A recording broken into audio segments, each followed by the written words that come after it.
Democratic right সকলোৰে আছে Democratic কাণ্ট্ৰিত। আৰু অন্য কথাটো হ'ল যে যেনেকুৱা হ'ব লাগিছিল, এতিয়া BTCটো আমি 6 শিডিউল হিচাপে পোৱা এৰিয়া, সেই 6 শিডিউলৰ সকলোবিলাক প্ৰায় পাৱাৰবিলাক কাৰ্টেল হৈছে। আৰু যেনেকুৱা ধৰণে আমি নিজকে স্বশাসন কৰিব পাৰিব লাগিছিল, সেইটো আমি বিশেষকৈ যোৱা 5টা বছৰত একেবাৰেই দেখা নাই। সেইকাৰণে এতিয়া আমাৰ নৱপ্ৰজন্মৰ কাৰণে, ভৱিষ্যতৰ কাৰণে সুৰক্ষিত কৰি ৰাখিবৰ কাৰণে আমি এটা দায়িত্ব লৈ আগবাঢ়িছোঁ। এটা নতুন পাৰ্টি গঠন কৰি পেলাই আমি ইয়াৰ জৰিয়তে সকলো জাতি জনগোষ্ঠী, সকলো ভাষাৰ, সকলো ধৰ্মাৱলম্বী লোকসকলক লৈ পেলাই পিছত লৈ নহয়, আমি একেলগে এই সমগ্ৰ BTC এৰিয়াটোৰ উন্নয়ন কৰিবৰ কাৰণে আমি ওলাইছোঁ। প্লাছ যিটো শান্তি চুক্তি হৈ গ'ল, এই শান্তি চুক্তি হৈ যোৱাটো প্ৰকৃতাৰ্থত শান্তি পাইছেনে নাই পোৱা সেইটো BTCবাসী সকলোৱেই জানে। শান্তি মুখত কোৱা কথা নহয়, কোনে আনিছে কোনে অনা নাই, কোনে দিছে কোনে দিয়া নাই, সেইটো মুখেৰে ক'ব পৰা কথা নহয়। যেতিয়া শান্তি নাই তেতিয়া মুখেৰে বেছিকৈ ক'বলগীয়া হয়, আৰু সেইটো শান্তিটো হ'ল অনুভৱ কৰা কথা।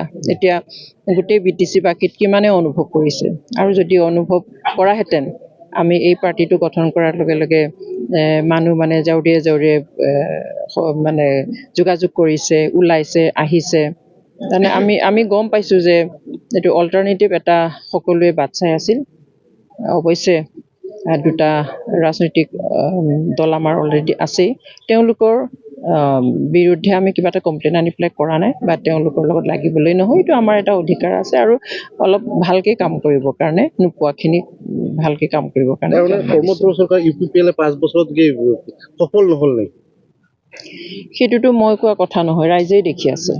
সেইটো এজন মানুহে ক'লে বিশ্বাস নকৰিব, কিন্তু ৰাইজেই যেতিয়া ভাবিছে নিশ্চয় কিবা এটা তেনেকুৱা আছে। কাৰণ কথাবোৰতো তেনেকুৱাই আছিলে, যে অসম্ভৱ কিছুমান কথা আছিলে, যে ঘৰে ঘৰে চাকৰি দিয়া হ'ব, এদিনতে ইণ্টাৰভিউ হ'ব, এদিনতে ৰিজাল্ট দিব, এদিনতে চাকৰি বা এপইণ্টমেণ্ট দিয়া হ'ব, তেনেকুৱা ধৰণৰ কিছুমান অসম্ভৱ কথা। প্লাছ এতিয়া সামগ্ৰিকভাৱে আমি অকণমান ফূৰ্তি আনন্দ এনেকুৱাবিলাকত আমি দেখি আছোঁ, বিভিন্ন ধৰণৰ ফেষ্টিভেল হৈ আছে, কিন্তু গ্ৰাছৰুট লেভেলত মানুহখিনিয়ে সেই একে অৱস্থাতে আছে। ইনফেক্ট আগতকৈ অলপমান অৱস্থাটো বেয়া হৈছে। সেইটো গ্ৰাছৰুটৰ ৰাইজেই, খাটি খোৱা মানুহে প্ৰতিগৰাকীয়ে ক'ব, বা কাম কৰা মানুহখিনিও ক'ব।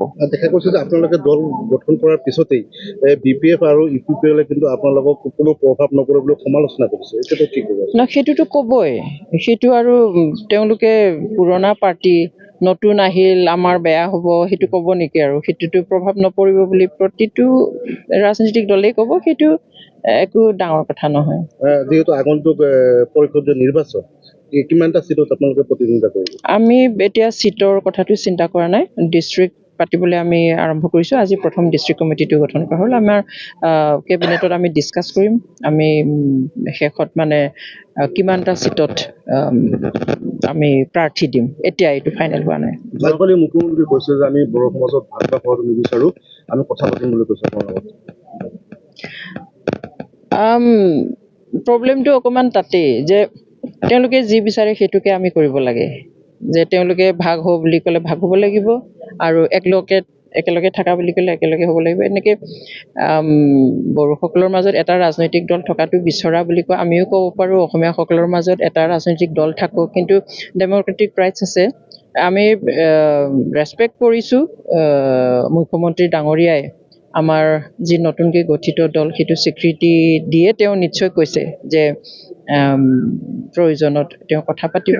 আমি সকলোৰে সৈতে অপেন কথা পতাটো আৰু আপত্তি নাই। আমি এনেও কৈছোঁ আমাৰ কোনো শত্ৰু নাই আৰু কোনো মিত্ৰও নাই, গতিকে পলিটিক্সত এইটো চলিবই। গতিকে সেইটো তেওঁৰ বক্তব্যটো তেওঁৰ কথা। যিহেতু আপোনালোকে সাংগঠনিক ভেটি ইতিমধ্যে মজবুত কৰিবৰ কাৰণে আৰম্ভ কৰিছে, আগন্তুক নিৰ্বাচনত কিবা এলায়েন্স থাকিব নেকি কাৰোবাৰ লগত? নাই, সেইটোও কথা পতা নাই। এতিয়া আমাৰ এসপ্তাহ হোৱাই নাই আমি পাৰ্টিটো গঠন কৰা, সেইকাৰণে কেবিনেটত সকলোবিলাক ডিছকাছ কৰা হ'ব। আৰু এতিয়াতো গোটেই পৃথিৱীখনে এলায়েন্সতেই চলি আছে, গতিকে দেখা যাওক, সময় আহক, কথা পাতিম। ঠিক আছে, থেংক ইউ।